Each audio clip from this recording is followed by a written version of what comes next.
your story has a cost. And then the question is it a cost that it's bearable? Is it a cost that I want to pay? Or is it something, do I want to change my story? Because it could be costing us our passion. It could be costing us just that drive for things. It could be costing us financially because we keep holding back. This is Henry Washington, and you're listening to the Average Joe Finances Podcast. Welcome to the Average Joe Finances Podcast. Are you trying to get out of debt, invest, or just not sure where to start? Then this is the place for you. We discuss different ways to get out of the rat race and build your wealth. Join us on this wild ride to financial freedom.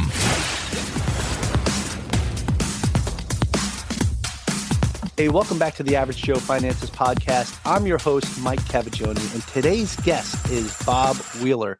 Bob, thank you so much for taking the time and for joining us today. Mike, absolutely happy to be here. Love to talk about money. Awesome. I love to talk about money too, right? Hey, let's kick things off the same way that I kick off every episode.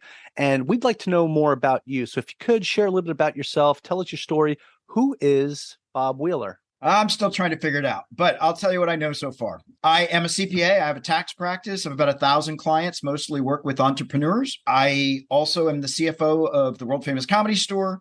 And then I wrote a book, The Money Nerve, and do workshops around money and emotions, because I found when I sat with my tax clients, if I didn't understand their unconscious money stories, we weren't going to get very far with the practical stuff. And so I got into that.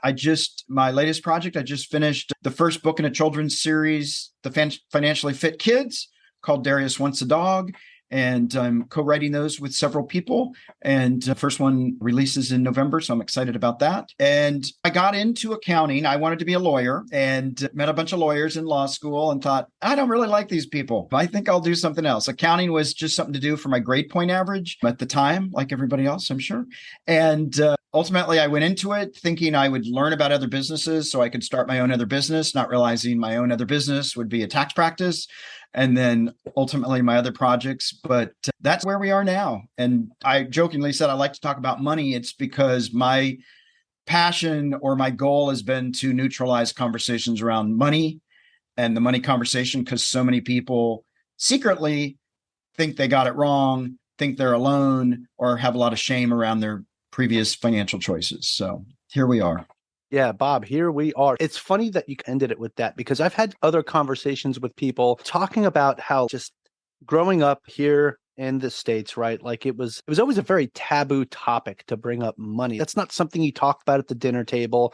It wasn't something that you really heard families discussing or just having those conversations. And then those conversations aren't happening in school either, right? We're not teaching financial literacy to kids.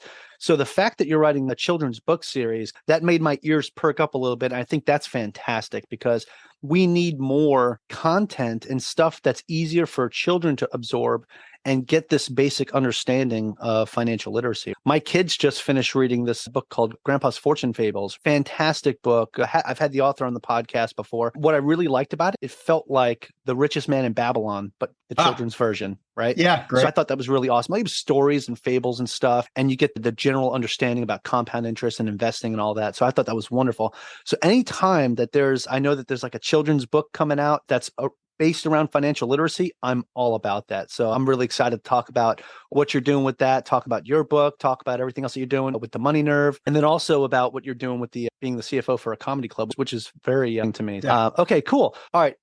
So that's a lot to unpack, though, even though it was just a short little intro. You were going to school because you wanted to be a lawyer. And while you were there, you figured out, I don't want to be a lawyer. So you were taking that accounting class just to increase your GPA. And did you find something like while you were taking that class that maybe hey, I'm actually more passionate about this stuff, about money and figuring out how to make more? So what was it that kind of clicked in your head besides, I don't want to be a lawyer, to make you decide to go down the route to be a CPA? This will be a little surprising, and it's probably true for a lot more accountants than they'll admit. But I think at a certain point, I liked the safety. It's a closed system.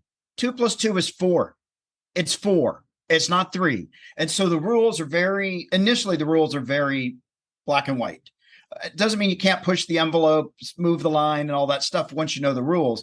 But I think for me, knowing there was safety in okay, I can't get this wrong because I'm a perfectionist.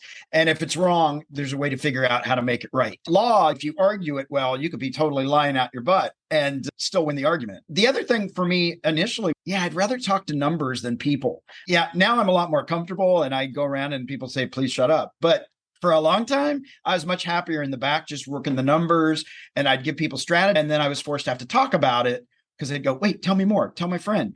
And so for me, it was really initially, I like to get things right. Accounting was a great way to know I had it right. And I didn't have to do a lot of interacting. I could mostly just work the numbers. And for me, that was a lot of fun. Yeah, that's great. So you found something that you were passionate about, right? It wasn't just, hey, I want to make some more money. It was, I really like how this works and I understand it and I want to explore this more. And I also like how you mentioned too, it is pretty black and white, especially in the beginning, right? 2 + 2 = 4, right? But then as you get further into it and you get a better understanding, you see where you can and can't move the line and try to figure things out. That's one of the things I like about just investing in general, especially real estate investing with some of the tax advantages that we get. And it's really funny to see you could have two people making the same amount of money. The person that's investing is going to save a lot more in their taxes than the person that's just saving their money. So I think that's huge. Okay, if you could, I know that there's a lot that comes into making decisions, financial decisions, right? And I know one of the things that people really follow, one of the things that really affects somebody's decision financially is their own personal emotions. So how would you say that emotions kind of impact these financial decision making? It impacts a lot. So if I'm afraid of making mistakes, I may not invest. Oh, that's too scary. Or for myself, sometimes I take 6 months to make a decision. The decision needs to be made in the first week. If you don't jump on it, if you're so busy going, I'm not sure. What if I get it? You miss the opportunity, right? So that happened to me a bit sometimes because I'd be like, oh, for a while I was okay with that because I thought I'm more comfortable missing the opportunity than the discomfort of pushing through and realizing the opportunity. But even if it's in a job, I've had several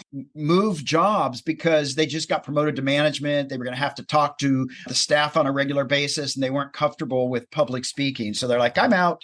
And so if we're not comfortable speaking out or saying what's true, or, hey, I don't know the answer here, we hide and then try and hope nobody figures out that we don't know what's going on. And so then we make a lot of decisions by default because we hold back out of fear.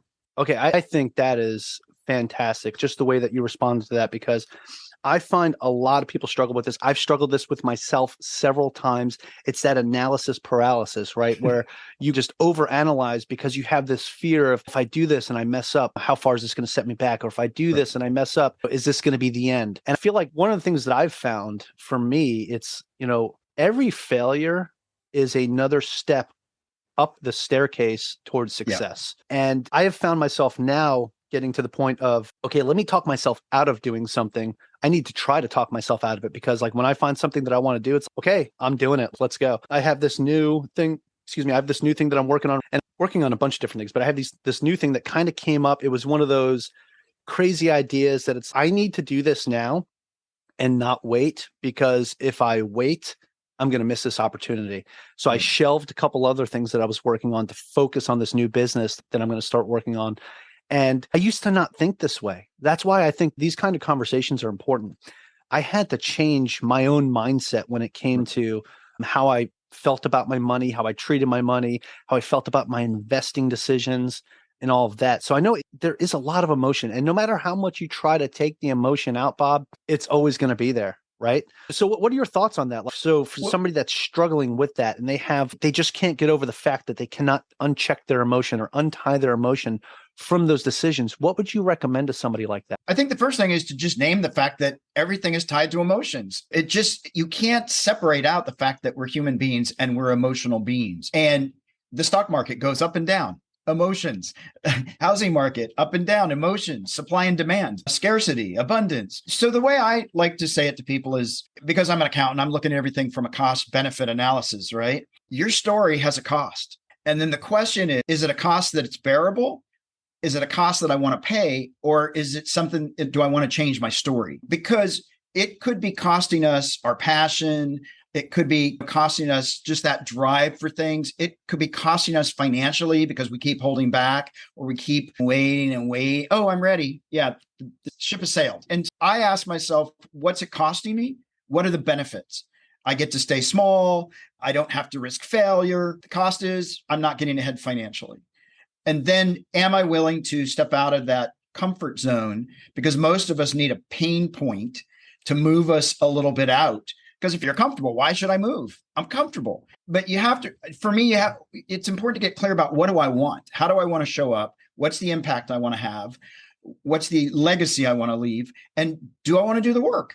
And if you don't, that's totally fine too. But then just know you're comfortable in your story and be good with that. Yeah, Bob, that is phenomenal. So I'm sitting here jotting down notes while you're talking. And some of the things I wrote down, and I think this is like the key thing, is you said, what will it cost? What are the benefits? And then am I willing to step out of that comfort zone to make it happen? And I feel like those are like those three questions you should ask yourself with any financial decision that you're going to make. There's always cost with everything, right? Whether it's monetary value, whether it's your time, right? There's always a cost associated with anything that you're going to do in life. And one of the things is time is something you're never going to get back. Money, you can make more money. You could figure that out, right? But time, you're never going to get that back. So that is also a very big decision factor for me, is how much time do I need to dedicate to a specific thing? And will it return enough to me to make it worth me spending my time on that, or should I focus on something else? And I think that's like that turning point, that once you reach that turning point, you start to really start scaling up what you're doing towards success. And so I really enjoy conversations like this, because a lot of people will talk about the great investment stories about how, oh yeah, I found this home run deal, or I invested in this stock and it shot straight to the moon, YOLO. You don't hear too many people talking about the actual emotions behind that, the things that affect your decision-making ability to get into deals like that. Sure, there's some that are base hits, and then there's some that are education tools because you made some big mistakes, right? But that stuff you can get back. What you really need to focus on is your mindset and mentality, right? So speaking of that, I feel like it has to deal with your relationship with money, right? So how do you have a healthy relationship with your money? Well, I think the first piece of that is getting to know your story, looking back at your history. What did mom, dad say about money, not say about money? Did I grow up in a religious background? Did my culture value money, or did it shame me? All those things. And it's not right or wrong. It's just, how was I socialized to talk about money, not talk about money, keep a low profile, jump out and show everybody, look at me. Like whatever those things were, we need to know those things. Were you shamed as a kid when you asked for something? Even going into school, first grade, are you on the lunch program, the free meals? Are you wearing hand-me-downs? Are you wearing the newest, fanciest clothing, right? Because all the other kids are going to let you, that's not new, or that's not cool.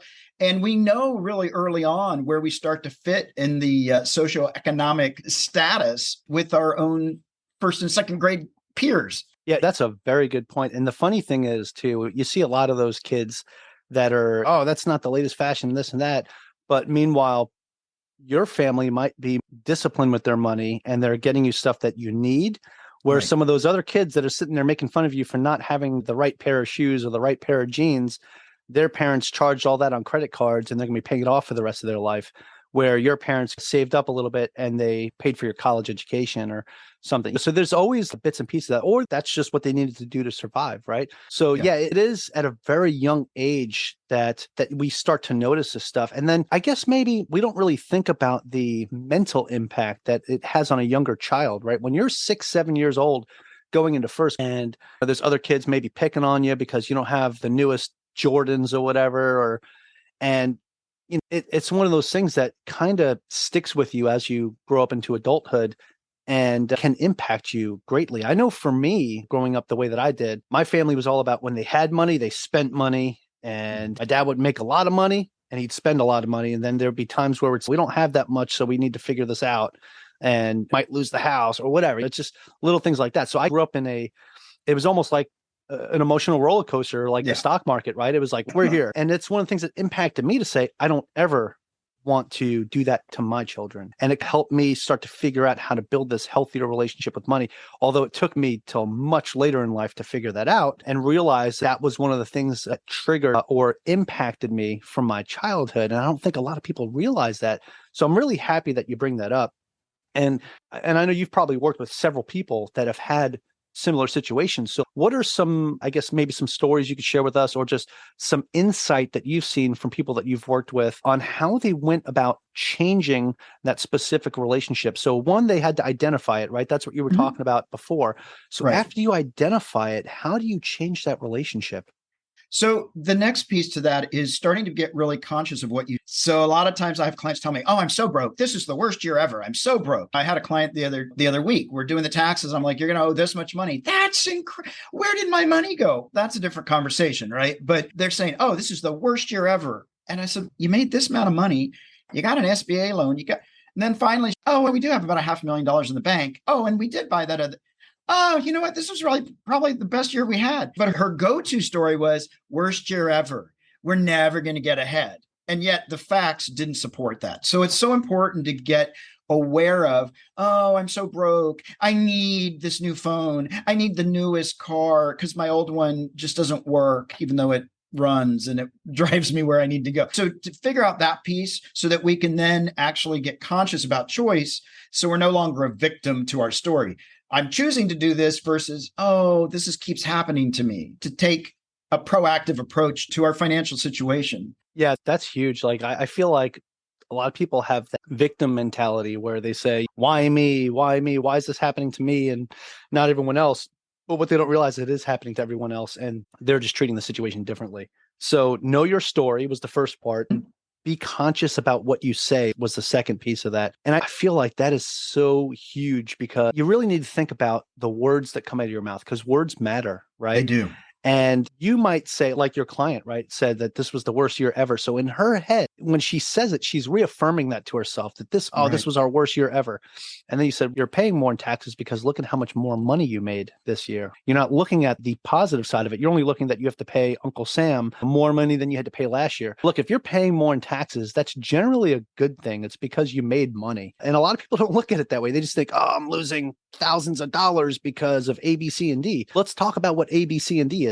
A, you made a lot more money. B, you made a lot more money. And you can see where that goes, right? Okay, fantastic. So those two things are super important. Now, once you've figured out your own story, you figured out how to use your words appropriately to match your actual situation, what's next after that? Then to start tracking your emotions. Somebody else gets a bonus. Oh, I can't believe they got a bonus. Oh, I'm happy for them. Wow, why did I get that deal? So, or, wow, that makes me angry. Or going into the store, man, I hope my credit card doesn't decline. Am I in constant fear? Am I, oh, I don't deserve this. Like, why did I get all this money? So what are the emotional stories that are going through your head? Just be aware of the response. When you win a lottery ticket you didn't expect to win, and hey, I won $100. You're like, $100. That's like, you just won $1 million. We feel it. We get so excited. But then most of us have had the unfortunate experience of having a credit card declined at dinner or overdrafting a bank account, and you just want to puke. It's just, And so starting to just be aware of those places where there's not enough. So I come from a scarcity mindset. And so I'm always like, is there food in the pantry? We've got to have a year's worth. Now I can tell myself, Bob, there's your crazy story again. But I still naturally go there. And then I have to talk myself off the ledge because I'm like, no, that facts don't support your story, Bob. Let's get over that. So I have to catch myself because I can spiral. Yeah, Bob, thank you for the transparency there, because I think that's important for people to note that even after figuring all this out, you still have to have that conversation with yourself too. And I find myself in that situation all the time as well. Even when I know like my card's not going to decline or whatever, I always feel like, or if I'm using Apple Pay, when I go to the grocery store, I'm like, and it's taking too long to process, I'm like, oh, great. What's going on here? It's going to say decline and I have to use something else. And that's embarrassing, right? Even though I know the money's there, right? This is embarrassing. But no, and then it eventually goes through and I'm like, whew, but why did I let my blood pressure go up? Why did I let my emotions go unchecked in that moment? It's still like one of those things that you constantly have to battle and struggle with. And I'd like to hope that one day I'll just be like, yeah, whatever, I'm fine. I don't have to worry about that stuff because I know it's okay. But even though I know it's okay, I still go with that. And I feel like so many people do, like even you, like you just said it too. Look, now maybe this isn't everybody's experience because maybe not everybody's been in a position, but I can tell you I've bought and refinanced a few properties. Even still, I can look at my credit score. I know I have the down payment. I know everything's lined up, and I still get emotional when they start asking, wait, we need to see that other tax return. Wait, justify. And I feel like I'm getting scrutinized. I'm like, oh my God. Now it goes through, but for that period of time, we get super emotional. Or splitting a bill when you're with a bunch of friends at a restaurant. Watch the emotions fly as everybody's, I want to pay the bill. No, I can't pay the bill. Let me go hide. No, I didn't have fries. You have to pay for your, like it gets so triggering. But just start to be aware of in those situations. Oh, isn't that interesting? Don't judge it. Just go, wow. Man, I get really upset, or I get really worried, or I really freak out. Good information to know. Hey everyone, Mike with Average Joe Finances. The Real Estate Wealth Builders Conference, aka RubeCon, is on for 2023. It'll be May 4th through the 6th in Phoenix, Arizona at the Sheraton downtown. I'll be speaking again this year, and I want to see you there. This year I'm doing 2 speaking events, one about growing your investor network through podcasting, and the other is about investing while in the military. We have some great speakers lined up, so you don't want to miss this conference. Visit averagejoefinances.com/RubeCon, REWBCON, or the link in the notes below and use promo code Mike for discounted tickets. See you there. What's going on, everybody? So today I want to talk to you about Wealth Tender. If you are a finance content creator, whether that's a blog, a podcast, you're a financial advisor or a financial coach, I highly recommend you check out Wealth Tender. Wealth Tender is building a database of all the top finance blogs, podcasts, and the financial advisors and financial coaches that they have on there are vetted and top-notch. So we actually had the pleasure of hosting Brian Thorpe, the CEO and founder of Wealth Tender, on Average Joe Finance's podcast, episode 25. Go check out that episode, listen to his story, and listen to him talk about the database that he's building. It's really phenomenal stuff. So if you're interested in checking out the directory, or if you're a finance content creator and you're interested in joining up with the directory, go to the link below in the show notes, or check out www.averagejoefinances.com/wealth-tender. Let's get back to today's episode. Yeah, that's fair. That's fair. As a matter of fact, I was at a dinner, 2 nights ago with some other investor buddies of mine, and we were just having a meet up just to catch up and talk about what we're working on, what's going on. And we went out for pizzas and beer, right, over at one of the places out here in Chinatown. And we were like, at the end, when the bill was going to come, the last time my buddy Mike he went in there and he's like, I'm paying for everything. And this time I said, nope, I pulled out my card. The other guy pulled out his card. And I said, okay, fine, let's split it 3 ways. They were like, we had more drinks than you. And this, I said, let's just split it 3 ways evenly. I was like, I don't care if you had more drinks than me. That's fine. Let's split it 3 ways and just be done with it. Because everybody was like fighting to, no, I'm going to pay. Yeah. This is my write-off. You know what I'm saying? Exactly. But it was pretty funny. And it's like, you don't realize that you have these small little emotions tied to it. I was like, I'm not going to sit here and let these guys pay for me again. No way, damn it. I'm paying for this. So it's funny because, again, not something subconsciously you don't realize your emotions are tied to that. Right away, when the bill came and everybody was just reaching for their wallet, right? No, we're paying.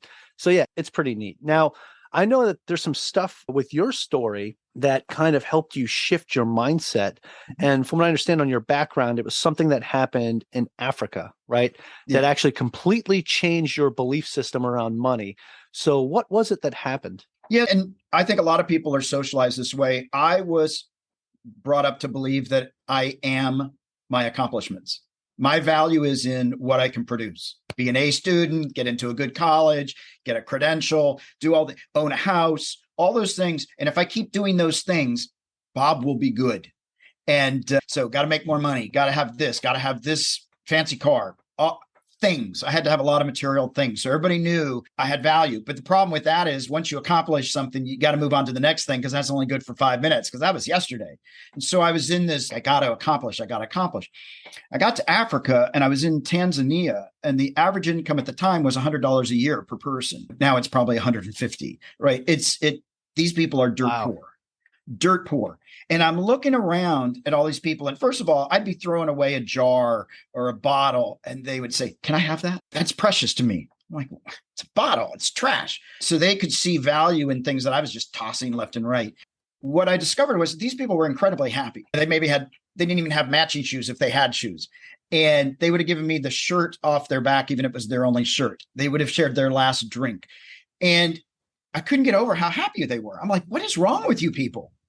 Don't you understand? You don't have material things. You can't be happy. And it just really messed with me because I just couldn't process reliant they were on each other, how community was important, how relationships were important, how money didn't even matter. If you had it, you shared it. If you didn't have it, you just connected with everybody around you. And so I went back home and I couldn't wait to get back to my Mercedes and my place and all this stuff. And I just couldn't get it out of my mind. What's wrong with these people? What's wrong with these people? Until I came to the realization was, what's wrong with your thinking, Bob? Like, when can you start to have a little bit of gratitude of all the amazing things you have? Learn to be grateful for the fact that I have water, let alone that it's hot, for the fact that I can afford to pay for $7 gas in California and not bat an eye. And so once I was able to shift to this place of gratitude and really realize, like, every day is a gift, right? It's not promised.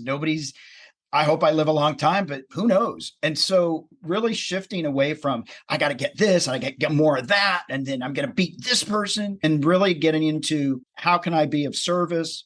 How can I show up and make the place a little bit better than I left it? And really just shifting that changed. It just made everything exponentially much more amazing, because when I started to have gratitude, when I started to see the blessings and just waking up and breathing, because some people didn't do that today, it changed everything. Wow, that is very moving, for one, just to see that you didn't require money for happiness, right? Just to see how just small things can make somebody happy, like your used jar, right? Or bottles. And that is something that I feel like if I was to experience, like, to be in a situation like that, I have seen that overseas in different places that I've been, especially when I was boots on ground in Iraq. And I saw a lot of that. There was children that were just happy to have a cup of water. So little things like that, it's not so much the monetary value that we put on things. It's the intrinsic value. It's the happiness, the joy that you get out of certain things in your life. It doesn't necessarily have to be material things. And the fact that you said that they were so giving as well, right? That they would have given you the shirt off their back, even if it was the only shirt they had, is very telling for anybody. So what a great experience, man, to really help you shift your beliefs about. And it's funny because I had this conversation with my wife the other day, and I said, if we ever got to the point where we got really rich or whatever, we're doing like super well, I said, I can't see myself like keeping all this money and trying to figure out like what we're going to do with everything. I said, honestly, I feel like I would keep enough for us to be happy and give the rest away. It's like, you don't need all that stuff. It's material things. As long as I have my wife and my kids and we have a place to live, a roof over our heads, I'm happy. When you can nail it down to like basic things that you need in life versus those wants, it can change everything. And I feel like happiness is the biggest currency in my life. Happiness and freedom are the two things that I enjoy the most. So my entire goal with building passive income was to give myself that time freedom to enjoy more things around me, enjoy my family, friends, and have that happiness, right? Because that to me is the main currency that I think people should be focused on, for sure. Absolutely. I heard, and I won't get this exactly right, but basically our real value is what we would be without any of our money and our assets, right? That's the value, I think, that for me, I'm looking for. Am I showing up with compassion? Am I showing up with a loving heart? Am I showing up to be of service versus, oh my God, I don't have any of this money. What am I now? Because at the end of the day, we all come in with nothing. We all leave with nothing. That's right. You're not taking your possessions with you when you leave this world. And one of the unfortunate truths about life is we're all going to die, right? Yeah. It's going to happen one day. Why not enjoy the time that you have here with the things that matter most, right? Don't let money be the thing that rules your life. It's a tool. So use it as such. Use it as a tool to make your life comfortable and happy and enriched, not have your life revolve around it. So I think that's huge, man. Okay. I want to kind of shift gears a little bit because during your intro, you had mentioned that you're the CFO of the world famous Comedy Store. I want to know, like, how do you go from being a CPA, being an accountant, to saying, okay, I'm going to get involved with this world famous Comedy Store and become their CFO? Like, how did that happen? Yeah, not planned.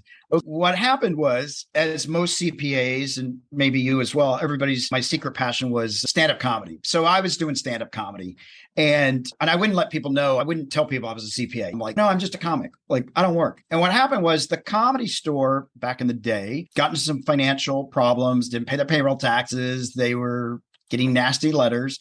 And Mitzi Shore, the owner of the club, called me up and she's like, I heard you're a CPA. You got to help us out. The club's in trouble. And I was like, no, I'm a comic, Mitzi. I'm a comic. She's, no, you got to help us out. All my friends were comics. That was my side hustle, making $10 a month. And then the Comedy Store, it's got 3 rooms. There's a lot of, like most clubs have 1 room, maybe 2. I just felt a connection to the club and I wanted to make sure that my friends and I had a place to perform. And so I was still performing. I was not actually, for a long time, nobody knew I was the CFO because I was like, Mitzi, I don't want anybody to know because I just want to be a comic.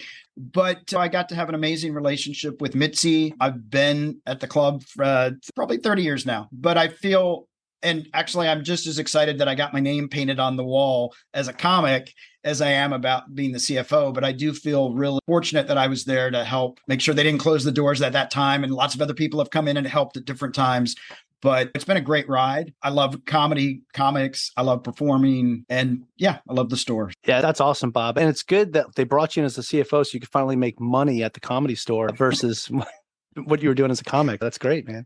Yeah. Okay. That was just my little trying to be funny right there. But no, that's really good stuff, man. And it's funny because opportunities present themselves at times where we least expect them. So here you were doing this as a side gig, and all of a sudden you get this phone call like, Bob, help us out. And it's funny because you could always just said, no, I want to just focus on the comedy portion. I don't want to get involved in all this other stuff. But you took that opportunity and you actually helped save the place. Because who knows what happens if you would have turned them down and now the place gets shut down and you don't have a place to go perform your side gigs. And now you're one of those sad comics that are walking around just, man, I just wish I can get a gig somewhere. Exactly. And here's another piece. I don't talk about this a lot. I've talked about it a couple of times.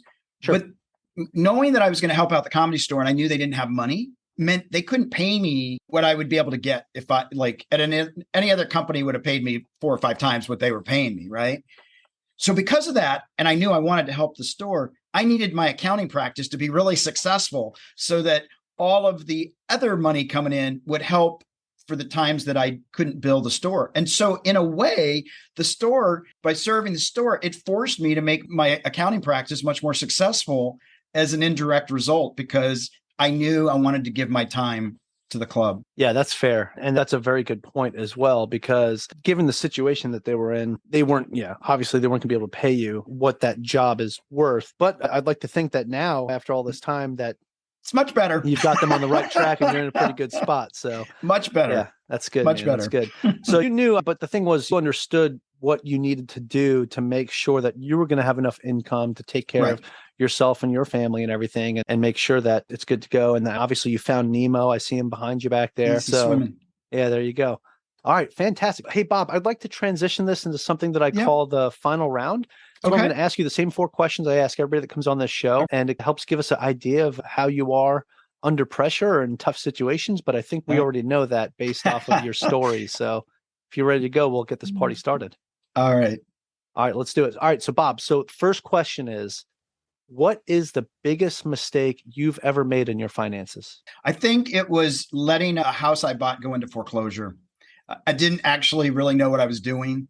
And even though I had an accounting background and everything, my own fear of and not wanting to ask questions, and I let it go, and huge mistake. It's worth a lot of money now. Yeah, that's fair. I feel like a lot of people have made that mistake, and a lot of times they don't really want to admit to that. So I appreciate the transparency, but sometimes, again, like I said earlier, it's those opportunities that present themselves at times where you least expect them, and you can either jump on it and enjoy the fruits of that, or you can say, we'll wait this one out, and then realize later on, oh, that sucks. That could have been pretty lucrative, right? Yeah. No, definitely. All right. So Bob, the next question kind of ties into this, but what is something that you've learned that you wish you knew when you first started? I think I wish that I didn't need to be so afraid. I wish that I'd listened to people say, make the decision and go for it. I think for a lot of my life, I thought, if I do that, it's going to kill me. And it's in my mind, that was very real, that this was going to kill me. And I do it and I go, oh, I didn't die. But it took me a while to figure out that a lot of stuff wasn't really going to kill me. So I let my fear be debilitating, and I missed opportunities because of that. And so I wished I knew earlier on, push through the fear, do it scared, like just do it trembling. Earlier, check your emotions, right? Yeah. Check your emotions at the door. Yeah. It doesn't mean, and I think for a lot of people, they go in going, no, I'm scared, so I'm not going to do it. Fine. I'll stand up shaking. Yeah, I'm shaking, but I'm moving forward. That's much more for me empowering than just sitting back going, no, I'm scared. Yeah, I'm scared, but I'm going to move forward. Yeah. Don't let the fear stop you. Just keep moving forward and shaking. Yeah. That's fantastic, Bob. I appreciate that. Okay. Next question, again, ties into this whole thing. Do you have any tips or tricks that you would recommend to someone that is just getting started today? Yeah. So I have this little what, why, what that I ask when I do stuff. Okay. Let's hear it. Here we go. What do I want? What do I really want? Whether it's a house, whether it's saving money for a college fund, what do I want? Why do I want it? I want people to think I'm cool. I think it'll give me a better lifestyle, whatever. Why do I want it? Why don't I have it? Am I not willing to do the work? Do I have a belief system? Why don't I have it? And then the final what is, what am I willing to do to get it? Am I willing to get uncomfortable? Am I willing to change my mindset? Am I willing to work an extra couple of hours at night? What am I willing to do? And if I can look at that and know why I want something, why I don't have it, what I'm willing to do to get it, it's much more likely that I'm going to make that come to fruition because I've got a clear set of information that tells me where I want to go. Absolutely love that. And I was sitting here writing as fast as I could as you were talking about that. I think that's fantastic. What do I want? Why do I want it? Why don't I have it? And what am I willing to do to get it? Oh my goodness. I feel like if you could answer those 4 questions, you're going to be unstoppable. Yeah. Right? Figuring out what it is that you want, figuring out the way, or figuring out why you don't have it, figuring out the way to actually go and get it. Yeah, I think that's like almost like a blueprint that you need for any type of financial decision that you're going to make with for something that you might want, whether it be an asset that you want to buy or anything, even if you're going to start your own business. Yeah. That's fantastic, Bob. Why did it take till the final round to squeeze that out of you? What's going on over here? So, I'm holding back, man. I'm holding back. I know. What else are we missing out on here? What other golden nuggets you got for us, man? That's great. Okay, fantastic, Bob. All right, the final question of the final round, and this is different from the rest of those, and I will preface this with, besides your own, do you have a favorite business, investing, or real estate related book or podcast or both? So I have 2 favorite books, Rich Dad, Poor Dad. Great book. I think it so well illustrates mindset. And he didn't even want to publish that book, which is interesting. Yeah. And the other book is The Power of Focus, Jack Canfield. That is such a great practical book to really help people line up and then align with their goals. And it's a great book. I read it from time to time and I have a few extras because I like to hand them out to people when I think they're going to read it. Yeah. Okay. So great recommendations. We've definitely heard the Purple Bible mentioned on here a bunch of times, Rich Dad, Poor Dad. But yeah, The Power of Focus. I'm going to add that to my list. That sounds like a really good book. So yeah, definitely appreciate those recommendations. All right, Bob, that is it for the final round. However, I do have one more question for you.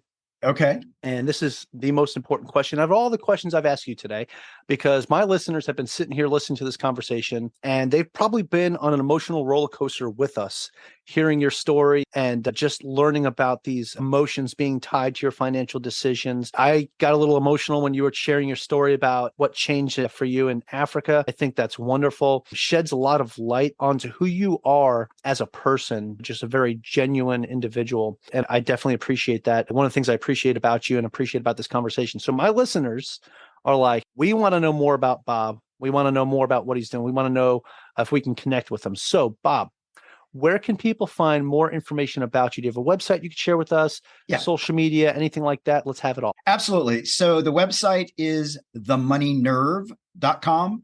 Nerve, N-E-R-V-E. I'm a nerd, but it's themoneynerve.com. They could also go to testmynerve.com if they want to check out their own sort of money story and start to get in touch with some of their emotions. There's some free quiz and some other things that sort of help people connect with that. My social media at Money You Should Ask, which is the name of my podcast, at Money You Should Ask, or at Bob Wheeler with 2 R's because somebody else stole it. Bob Wheeler with 2 R's. And people can reach out to me. I love connecting with people. I love hearing people's stories. We've all got them.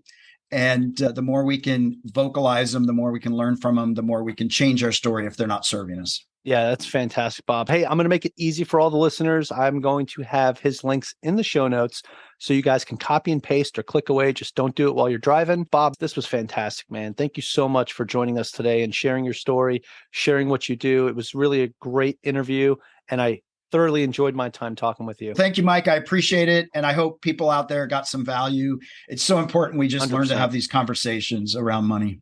100%. I truly believe they got value. And hey, to my listeners, thank you so much for joining me and our special guest, Bob Wheeler, on the Average Joe Finances podcast. Go leave us a 5-star review and tell us what you liked about today's episode with Bob. Aloha from Hawaii, and have a fantastic rest of your day. Thank you for making it to the end of this episode. Greatly appreciate you being here with me today on the Average Joe Finances podcast. If you haven't done so yet, make this the episode that you go leave us a 5-star rating or subscribe to our YouTube channel. The Average Joe Finances podcast is for informational and entertainment purposes only. Have an outstanding day. Thanks for listening to the Average Joe Finances Podcast, your source for beating debt, saving money, and investing. Learn more at averagejoefinances.com.